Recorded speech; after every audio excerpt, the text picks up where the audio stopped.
Zero बचाओ, छारी डंड बचाओ।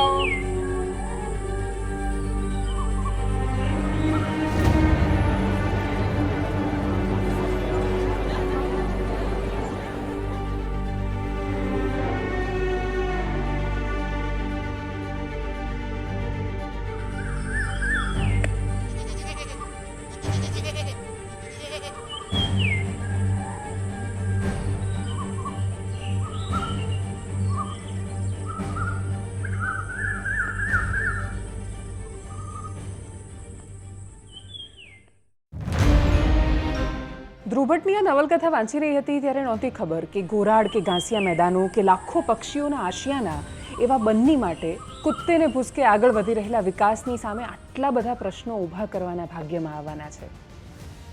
છારી ઢંઢ ખતમ થઈ રહ્યું છે, ત્યાં પોલીસના બળની સાથે સોલાર પ્લેટો નખાઈ જવાની છે।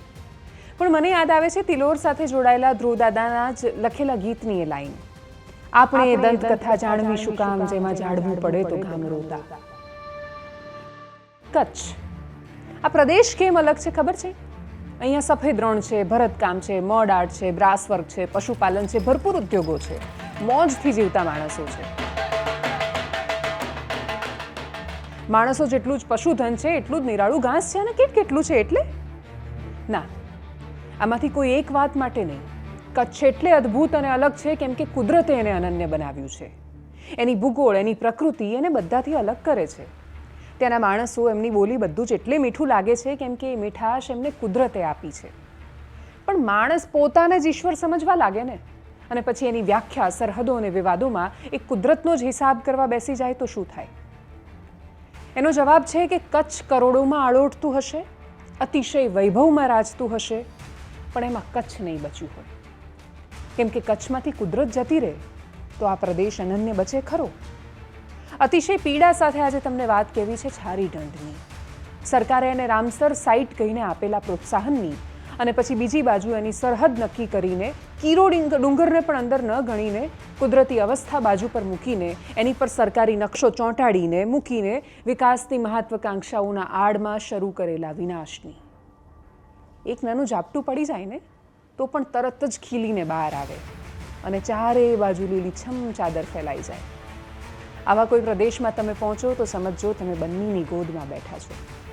મેં જોયા છે ત્યાં મુક્તપણે ફરતા માલધારીઓ એકબીજાના પરસ્પર સહયોગથી એકબીજાને સહેજ પણ નડતર રૂપ બન્યા વગર જીવતા જીવન। તો કંપનીવાળા પોલીસ પ્રોટેક્શન સાથે રાખીને માણસોને, ગરીબ માણસોને ધમકાવીને કામ ચાલુ રખાવે છે। આ કેટલું પહાડ હતો જોઈ લો, આ કાપીને હરખો કરી નાખ્યો છે। એમાં ક્યાં ઝાડ રહેતો નથી, કાંઈ ઝાડ બીજો ચરવાનું, હલવાનું, માલને આવવાનું જવાનુંમાં તકલીફ વધારે છે।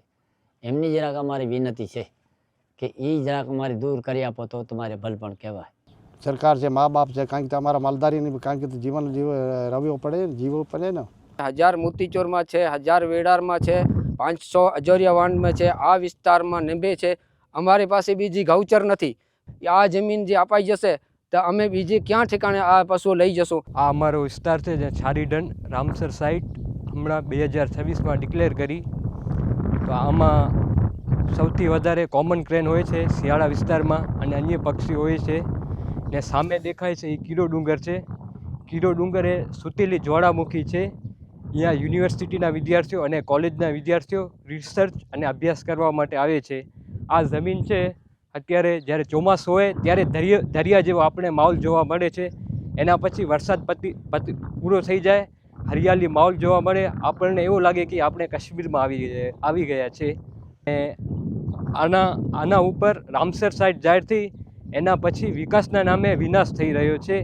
કંપનીઓ તો અત્યારે આવ્યું છે, પણ અમારો જીવન અમે ક્યાં કાઢશું? બધા માલધારી, અમારું જીવન બધો માલધારીમાં છે, બધો માલમાંથી આધાર છે। હા, ચોમાસાનો અમારો માલમાંથી ડુંગરામાં આવે ત્યાં કંપનીઓ આવી ગયું, બીજી ફોર્સ આવી ગઈ આવ્યો અમારી પાસે, તો પછી વગડો રહે નહીં, માલ રહી નહીં શકે ક્યાં, તો પછી આપણે કેવી રીતે દૂધ ભરાવીને કેવી રીતે આપણે રોજી ટીકી શકીએ? એટલે બધાને હું વિનંતી કરું છું। આ ગેસ્ટ હાઉસ બન્યો પછી આમ કરતે કરતે 2026માં 31 જાન્યુઆરીને એને રામ સરોવર જાહેર કરી। પછી 2 મહિના રહી રામ સરોવરમાં એ સોલર સરોવર થઈ ગઈ। હવે અમે વન મંત્રીને ફોન કરી, પછી આપણા શિષ્ય સાહેબને ફોન કરી તો બધા હાથ ઉપર કરી લે છે. હવે અમને અમે તો પહેલાં જમીન ન લીધી, નકર તો આ 1947માં ભારત આઝાદ થઈ ત્યારે બધી જમીન ખેડૂતોને આપતા હતા. એટલે અમારા ગામવાળા બધા ના કરી કે જોરો ને એના માટે હવે અમે વનમંત્રીને ફોન કરી, સીસીએફને ફોન કરી, કલેક્ટરને વાત કરી તો કોઈ ધણીયા નથી થતો. હવે અમને શું કરવું? ફુલાઈમાં 1000 ઢોર છે, 1500 રોગા ભેંસીના ઢોર છે, પછી ક્યાં માણસ જવાનો, કેટલી તકલીફ છે.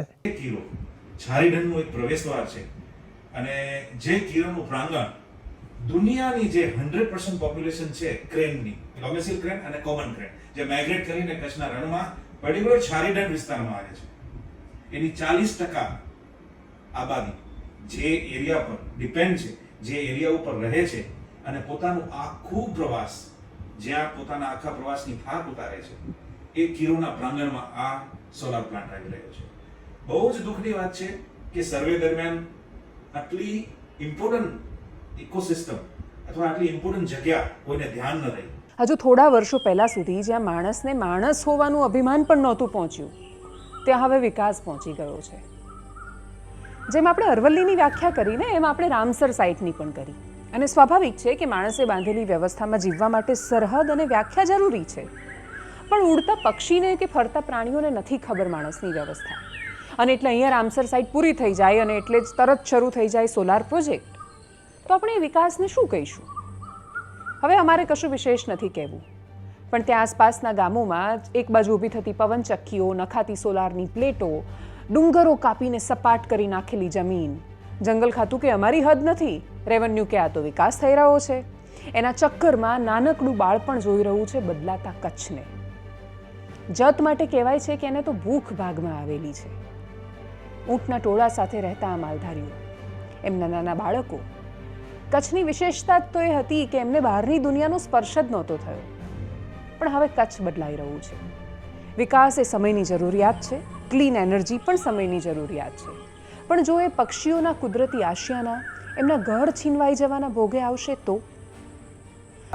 એને જોયા છે, જેને આપણે જેસીબી લગાવ્યા, અમે કીધું ભાઈ આ કચ્ચા મકાન છે, અમે ચોમાસામાં અહીંયા રહું છું, અમારે માલધારી માણસ છું, તો એને કીધું કે ભાઈ તમારું નહીં હાલે.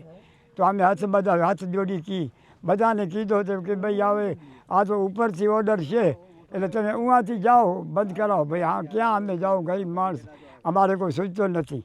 એટલે જેટલી બી આ જમીન ખુલ્લી થાય તો અમારું જીવન દોરી થાય, નકર આખા ચોપા મરી જશે, અમે રોજી વગર મરી જશે. 2023માં તો આપણા ડીઓપ સાહેબ જે હતા ભુજના પશ્ચિમ વિભાગના, એને લીખી દીધી, એનઓસી દઈ દીધી. હવે અમને ક્યાં જવું? અમારા અહીંયા 5000 ચોપા છે આ 4 ગામોના, હજી બીજા તો બાકી છે ગામ. ચોપા છે, પછી ગીતા બકરા છે, પક્ષીઓ છે, આ કીરો ડુંગર સામે દેખાય છે. હવે અમને જવું ક્યાં? હવે સરકારને અમે તો આજો આ બધા ફોટા બધા છે, એમાં આ પક્ષીઓના ફોટા છે. હવે અમને જવું ક્યાં? તો અથવા તો સરકાર અમને બીજે ક્યાં સત્રાતર કરે. એ બેમાં સરકાર અમને એ જ નિવેદન છે કલેક્ટર સાહેબને, અથવા સરોવર રામ સરોવર રાખે અથવા સોલાર સરોવર રાખે. અમારી એ માંગ છે. બેમાં એકને જે મેં સિલેક્ટ કરે એ સાહેબની મરજી. અમે અહીંયા 79માં અમારી વસાડ થઈ, વેરાડ ગામ બન્યો, ત્યાં અમારી જમીન જોડી અને અમે માલધારી માણસ છું. એટલે અમારા જે દંડ જે બંધ થઈ ગઈ ને, આ બધો રસ્તા બંધ, તો અમારો તો કે અહીંયા રહેવાનું કોઈ ઠેકાણું નથી, તો ખાલી જ કામ કરાવો અમારા, યા બંધ કરાવો. માલધારી અહીંયા જો મોતીચોર છે, અજોરિયા વાંડ છે, વેરાડ છે, ફુલાઈ છે, ફુલાઈમાં 1000 ઢોર છે, 1500 રોગા ભેંસીના ઢોર છે, પછી ક્યાં માણસ જવાનો, કેટલી તકલીફ છે. એ બીજી એક જે મીઠું આવે છે ને, અમારી નદી બધી ખારી થઈ ગઈ, હવે અમારા ખેતર જમીન ખારી થઈ જશે.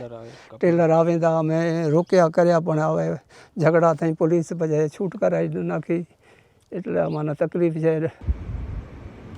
મારું નામ અશોક ચૌધરી છે. મારી જન્મભૂમિ, કર્મભૂમિ અને પ્રેરણા કચ્છ છે. વાત વિકાસની છે. કચ્છની બેઝિક નીડ હતી વિકાસ આફ્ટર અર્થક્વેક, અને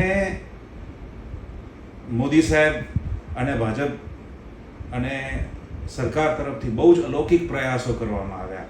અમે લોકો વિકાસના વિરોધી નથી, વર્ષોના પુરુષાર્થ પછી કચ્છના છારીડનને રામસર સાઇટ ડિક્લેર કરવામાં આવ્યું. અને સાથે સાથે એક દુઃખ અને એક વિડંબણા એ પણ છે કે છારીડન અને રણનો આઇકોનિક પહાડ કીરો, રણની અંદર તમે ભૂલા પડો તો કીરો તમને દિશા સૂચવે, રણની અંદર તમે થાકો તો કીરોના છાણાની અંદર તમે વિસામો લઈ શકો, અને રણની ગમે એ કાંધીએ તમે અટવાયા હો તો કીરો તમને દૂરથી યાદ અપાવે કે તમારે આ ડાયરેક્શનમાં રણથી બહાર નીકળવાનું છે. એ કીરોના પ્રાંગણની અંદર એક સોલાર પ્લાન્ટનું પ્લાનિંગ થઈ રહ્યું છે. બહુ જ દુઃખની વાત છે કે પ્લાનિંગ સ્ટાર્ટ થઈ ગયું છે, અને છેલ્લા 2 વર્ષ પહેલાં અમે લોકો આ જ એક પ્રોજેક્ટને લઈને પોઝિટિવ અપ્રોચ રાખી અને ગવર્મેન્ટને કન્વિન્સ કરેલું, અને લોકજાગૃતિ ખૂબ થયેલી એ દિવસોમાં, અને અમે એવું માની લીધું કે હવે એ પ્રોજેક્ટ ત્યાંથી બીજી કોઈ જગ્યાએ શિફ્ટ થઈ ગયું છે. કીરો ડુંગરનો જ્વાળામુખી ભાગ અંદાજે 6 થી 7 કરોડ વર્ષ જૂનો હોઈ શકે છે. એની આસપાસના સમુદ્રી ફોસિલ્સ 14 થી 20 કરોડ વર્ષ જેટલા જૂના હોઈ શકે છે, ડાયનાસોર ટાઈમના. માણસની શું વિસાત કે એની કિંમત નક્કી કરી નાખે? માત્ર ને માત્ર પોતાના સ્વાર્થ માટે માણસ કશું પણ વેચવા તૈયાર થઈ જાય છે. આ સૃષ્ટિ માની જેમ માણસને સાચવે છે, અને માણસ માનો જ વેપાર કરી નાખે છે. કીરોને ખાવા માટે ધસમસતો વધી રહેલો વિકાસ એક દિવસ કચ્છની અસ્મિતાને જ ખાઈ જશે. પણ ત્યારે એટલું બધું મોડું થઈ ગયું હશે કે આપણી આ વાતો અને ચિંતા પણ દંતકથા જેવી બની જશે. કદાચ આવનારા 10 વર્ષ પછી છારીઢંઢ નામે શબ્દની ચિંતા કરતા આવા ન્યૂઝ રિપોર્ટ્સ જ દંતકથા બની જવાના છે. માણસના ગળામાંથી અવાજ નીકળતો બંધ થઈ જવાનો છે, અને જ્યારે ગળામાં અવાજ ન હોય ત્યારે સમજવાનું માણસ જ મરી જવાનો છે.